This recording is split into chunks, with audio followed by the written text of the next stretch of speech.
नाज़रीन, उर्दूग्राफ़ी में खुशामदीद। कैसे हैं आप?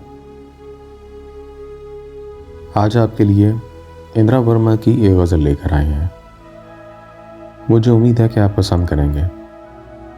उससे पहले अगर आपने हमारे चैनल को सब्सक्राइब नहीं किया तो अभी कर लीजिएगा और बेल के आइकन पर क्लिक कर दीजिए ताकि आने वाली वीडियोस की इत्तला आपको बर वक्त मिल सके।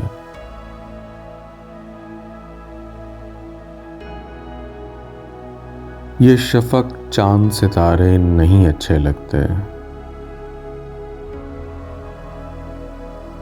तुम नहीं हो तो नज़ारे नहीं अच्छे लगते।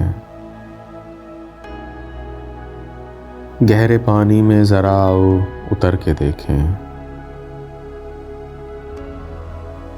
हमको दरिया के किनारे नहीं अच्छे लगते।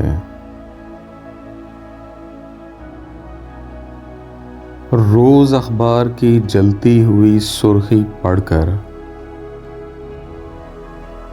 शहर के लोग तुम्हारे नहीं अच्छे लगते।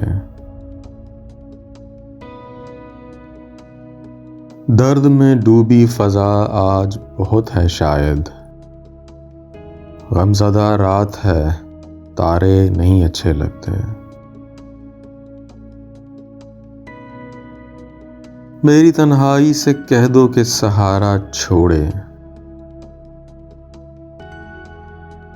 जिंदगी भर ये सहारे नहीं अच्छे लगते। ये शफ़क़ चांद सितारे नहीं अच्छे लगते, तुम नहीं हो तो नज़ारे नहीं अच्छे लगते। जी, तो कैसी लगी आपको इंदिरा वर्मा की ये गज़ल? मुझे उम्मीद है कि पसंद आई होगी। अगर पसंद आई तो इस वीडियो को लाइक और शेयर ज़रूर कीजिएगा, इससे हौसला अफजाई होगी। बहुत शुक्रिया।